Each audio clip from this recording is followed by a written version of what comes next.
ಪ್ರಧಾನಮಂತ್ರಿ ನರೇಂದ್ರ ಮೋದಿಜಿಯವರು ಈ ಯೋಜನೆ ದುರ್ಬಳಕೆ ಆಗ್ತಾ ಇದೆ.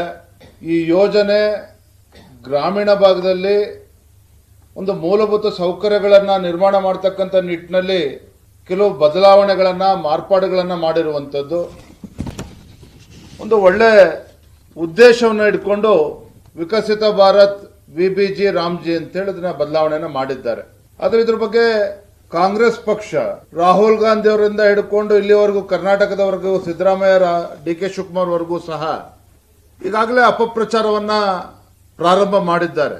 ಅಂದ್ರೆ ಕೇಂದ್ರ ಸರ್ಕಾರ, ಬಿಜೆಪಿ ನೇತೃತ್ವದ ಎನ್ಡಿಎ ಸರ್ಕಾರ, ಪ್ರಧಾನಮಂತ್ರಿ ನರೇಂದ್ರ ಮೋದಿಜಿಯವರು ಏನೇ ಒಂದು ಯೋಜನೆಗಳನ್ನ ಒಂದು ಒಳ್ಳೆ ಸದುದ್ದೇಶ ಇಟ್ಕೊಂಡು ಘೋಷಣೆ ಮಾಡಿದ್ರೆ ಎಲ್ಲದರಲ್ಲೂ ಕೂಡ ಅಂದ್ರೆ ಮೊಸರಲ್ಲಿ ಕಲ್ಲು ಹುಡುಕುವಂತ ಕೆಲಸವನ್ನ ಕಾಂಗ್ರೆಸ್ ಪಕ್ಷ ನಿರಂತರವಾಗಿ ಮಾಡ್ಕೊಂಡು ಬಂದಿದೆ.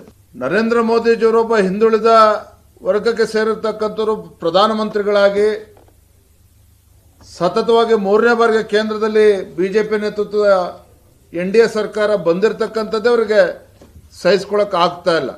ಹಾಗಾಗಿ ಅದರ ಮುಂದುವರೆದ ಭಾಗವಾಗಿ ಇವತ್ತು ಮನ್ರೇಗಾ ಹೆಸರನ್ನ ಬದಲಾವಣೆ ಮಾಡಿರುವಂತದ್ದನ್ನ ಅದರಲ್ಲೂ ಕೂಡ ತಪ್ಪು ಹುಡುಕುವಂತ ಕೆಲಸವನ್ನ ಮಾಡಿಕೊಂಡು ಅಪಪ್ರಚಾರ ಮಾಡೋದಕ್ಕೆ ಈಗಾಗಲೇ ಪ್ರಾರಂಭ ಮಾಡಿದ್ದಾರೆ. ತಮಗೆಲ್ಲ ತಿಳಿದಿರುವಂತ ವಿಚಾರನೆ ಆದರೂ ಕೂಡ ತಮ್ಮ ಗಮನಕ್ಕೆ ತರ್ತಾ ಇದ್ದೇನೆ. ಈ ಕಾರ್ಯಕ್ರಮ ಮುಂಚೆ ಕಾಂಗ್ರೆಸ್ ಸರ್ಕಾರ ಇದ್ದಾಗ ಗ್ರಾಮೀಣ ರೋಜ್ಗಾರ್ ಯೋಜನಾ ಅಂತಿತ್ತು. ತದನಂತರದಲ್ಲಿ ಜವಾಹರ್ ರೋಜ್ಗಾರ್ ಯೋಜನಾ ಅಂತೇಳಿ ಕಾಂಗ್ರೆಸ್ ಸರ್ಕಾರ ಇದ್ದಾಗಲೇ ಅದು ಬದಲಾವಣೆ ಆಯಿತು. ತದನಂತರದಲ್ಲಿ ಕೂಲಿಗಾಗಿ ಕಾಳು ಅನ್ನುವ ಶೀರ್ಷಿಕೆ ಅಡಿಯಲ್ಲಿ ಕಾರ್ಯಕ್ರಮ ಬರ್ತಾ ಇತ್ತು. ಆಮೇಲೆ ಮಹಾತ್ಮ ಮನ್ರೇಗಾ ಅಂತೇಳಿ ಅದನ್ನ ಬದಲಾವಣೆ ಮಾಡಿದ್ರು ಕಾಂಗ್ರೆಸ್ ಸರ್ಕಾರ ಇದ್ದಾಗ. ಅಂದ್ರೆ ಜವಾಹರ್ ರೋಜ್ಗಾರ್ ಯೋಜನಾ ಅಂತಿದ್ದನ್ನ ತದನಂತರದಲ್ಲಿ ಮನ್ರೇಗಾ ಅಂತೇಳಿ ಮಹಾತ್ಮ ಗಾಂಧಿ ಹೆಸರನ್ನೇನು ತಂದಿಟ್ರು ಕಾಂಗ್ರೆಸ್ನವರು. ಹಾಗಾಗಿ ಇವರು ಜವಾಹರ್ಲಾಲ್ ನೆಹರು ಅವ್ರಿಗೆ ಅಪಮಾನ ಮಾಡ್ದಂಗೆ ಆಯ್ತು ಹಾಗಾದ್ರೆ, ಅಥವಾ ಅಪಮಾನ ಮಾಡೋದಕ್ಕೋಸ್ಕರ ಅದನ್ನು ಬದಲಾವಣೆ ಮಾಡಿ ಗಾಂಧೀಜಿ ಹೆಸರು ತಂದ್ರೆ ಹಾಗಾದ್ರೆ.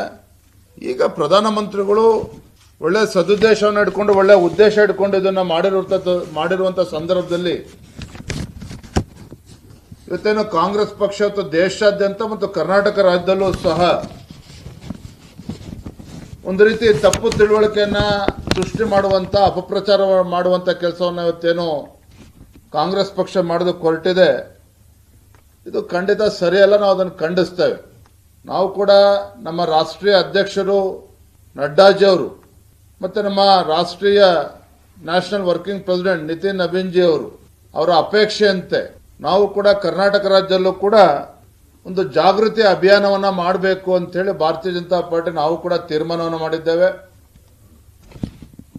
ಒಂದು ಅವೇರ್ನೆಸ್ ಪ್ರೋಗ್ರಾಮ್ ಜನವರಿ 15ನೇ ತಾರೀಕಿಂದ ಫೆಬ್ರವರಿ 28ನೇ ತಾರೀಕುವರೆಗೂ ಸಹ ಜಿಲ್ಲಾ ಕೇಂದ್ರಗಳಲ್ಲಿ, ತದನಂತರದಲ್ಲಿ ವಿಧಾನಸಭಾ ಕ್ಷೇತ್ರ, ಗ್ರಾಮೀಣ ಭಾಗಕ್ಕೂ ಕೂಡ ನಾವು ಇದನ್ನ ತೆಗೆದುಕೊಂಡೋಗಿ ಏನು ಯಾವ ರೀತಿ ಇದರಿಂದ ಗ್ರಾಮೀಣ ಭಾಗದ ಜನತೆಗೆ ಅನುಕೂಲ ಆಗ್ತದೆ, ಯಾವ ರೀತಿ ಪ್ರಧಾನಮಂತ್ರಿಗಳು ಇದ್ರ ಬಗ್ಗೆ ಒಳ್ಳೆ ಚಿಂತನೆ ಮಾಡಿ ಬದಲಾವಣೆಗಳನ್ನ ಮಾಡಿದ್ದಾರೆ, ಇವೆಲ್ಲ ವಿಚಾರಗಳನ್ನ ಇಟ್ಕೊಂಡು ಒಂದು ಜಾಗೃತಿ ಮೂಡಿಸುವಂತ ಕೆಲಸವನ್ನ ನಾವು ಜನವರಿ 15ರಿಂದ ಫೆಬ್ರವರಿ 18ವರೆಗೂ ನಾವು ಮಾಡ್ತಾ ಇದ್ದೇವೆ.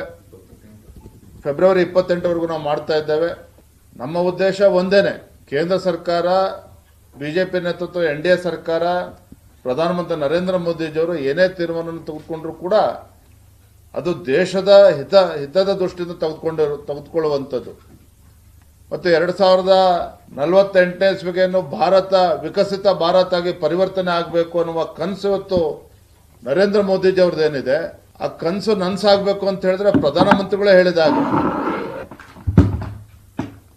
ಇವತ್ತು ಭಾರತ ಅಂತ ಹೇಳಿದ್ರೆ ಹಳ್ಳಿಗಳ ದೇಶ. ಹಳ್ಳಿಗಳು ಉದ್ಧಾರ ಆದಾಗ ಮಾತ್ರ ಇವತ್ತು ಭಾರತ ಅಭಿವೃದ್ಧಿ ಆಗೋದಕ್ಕೆ ಸಾಧ್ಯ ಆಗ್ತದೆ. ಆ ನಿಟ್ಟಿನಲ್ಲಿ ಇವೆಲ್ಲವೂ ಬದಲಾವಣೆನ ತಂದಿರತಕ್ಕಂಥದ್ದೆಲ್ಲ ನೆನಪಿದೆ. ಇವತ್ತು ನರೇಂದ್ರ ಮೋದಿಜಿಯವರು ಪ್ರಧಾನಮಂತ್ರಿಗಳಾಗಿ ಕೆಂಪು ಕೋಟೆಯ ಮೇಲೆ ಮೊದಲ ಯೋಜನೆ ಏನು ಕಾರ್ಯಕ್ರಮ ಘೋಷಣೆ ಮಾಡಿದ್ರು, ಸ್ವಚ್ಛ ಭಾರತ ಅಭಿಯಾನವನ್ನು ಘೋಷಣೆ ಮಾಡಿದ್ರು. ಮಹಾತ್ಮ ಗಾಂಧೀಜಿಯವರ ಕನಸದು. ಹಾಗಾಗಿ ಇವತ್ತು ಕೇಂದ್ರ ಸರ್ಕಾರ, ಬಿಜೆಪಿ ನೇತೃತ್ವ ಎನ್ಡಿಎ ಸರ್ಕಾರ, ನರೇಂದ್ರ ಮೋದಿಜಿಯವರು ಮಹಾತ್ಮ ಗಾಂಧೀಜಿಯವರಾಗ್ಲಿ, ಬಾಬಾ ಸಾಹೇಬ್ ಅಂಬೇಡ್ಕರ್ ಅವರಾಗ್ಲಿ, ಅವರ ಹೆಸರಲ್ಲಿ ಒಳ್ಳೆ ಕೆಲಸ ಕಾರ್ಯಗಳು ಆಗ್ತಾ ಇದೆ ವಿನಃ ಅವ್ರಿಗೆ ಅಪಮಾನ ಮಾಡ್ತಕ್ಕಂಥ ಕೆಲಸ ಯಾವತ್ತೂ ಕೂಡ ನಡೆದಿಲ್ಲ. ಆದ್ರೂ ಕೂಡ ಇದ್ರ ಮಧ್ಯೆ ಕಾಂಗ್ರೆಸ್ ಪಕ್ಷ ಯಾವತ್ತೂ ಕೂಡ ಅಪಪ್ರಚಾರವನ್ನು ಮಾಡಿಕೊಂಡೇ ಬರ್ತಾ ಇದ್ದಾರೆ. ಇದರ ನಡುವೆ ಭಾರತೀಯ ಜನತಾ ಪಾರ್ಟಿ ರಾಜ್ಯ ಘಟಕ ರಾಜ್ಯ ಮಟ್ಟದಲ್ಲಿ ನಾವು ನಮ್ಮ ಪ್ರಧಾನ ಕಾರ್ಯದರ್ಶಿಗಳಾಗಿರುವಂತಹ ಕುರ್ಚಿ ರಾಜೀವ್ ಅವರ ನೇತೃತ್ವದಲ್ಲಿ ಸಂಸದರಾಗಿರತಕ್ಕಂಥ ಕೋಟಾ ಶ್ರೀನಿವಾಸ್ ಪೂಜಾರಿ ಅವರು, ನಮ್ಮ ರಾಜ್ಯಸಭಾ ಸದಸ್ಯರಾಗಿರುವಂಥ ಈರಣ್ಣ ಕಡಾಡಿ ಅವರು, ನಮ್ಮ ರಾಜ್ಯ ರೈತ ಮೋರ್ಚಾ ಅಧ್ಯಕ್ಷರಾಗಿರುವಂತಹ ಎಸ್ ಪಾಟೀಲ್ ನಡಹಳ್ಳಿ ಅವರು, ರಾಜ್ಯ ಪ್ರಕೋಷ್ಠಗಳ ಸಂಚಾಲಕರಾಗಿರುವಂತಹ ಎಸ್ ದತ್ತಾತ್ರೇಯ ಅವರು, ಮತ್ತೆ ವಿಶ್ವನಾಥ್ ನಮ್ಮ ರಾಜ್ಯ ಕಾರ್ಯಾಲಯ ಸಹ ಕಾರ್ಯದರ್ಶಿ ಇವರೆಲ್ಲರ ನೇತೃತ್ವದಲ್ಲಿ ಒಂದು ತಂಡವನ್ನು ಮಾಡಿದ್ದೇವೆ. ತದನಂತರ ಜಿಲ್ಲಾದಲ್ಲೂ ಕೂಡ ತಾಲೂಕು ಕೇಂದ್ರಗಳು ಕೂಡ ತಂಡವನ್ನು ಮಾಡಿ ಈ ಕಾರ್ಯಕ್ರಮ ಯಶಸ್ವಿ ಆಗಬೇಕು, ಜನರಿಗೆ ಸರಿಯಾದ ಮಾಹಿತಿ ತಲುಪಬೇಕು. ಈ ನಿಟ್ಟಿನಲ್ಲಿ ಒಂದು ಜಾಗೃತಿ ಅಭಿಯಾನವನ್ನು ಮುಂದಿನ ದಿನಗಳಲ್ಲಿ ನಾವು ಮಾಡೋರಿದ್ದೇವೆ.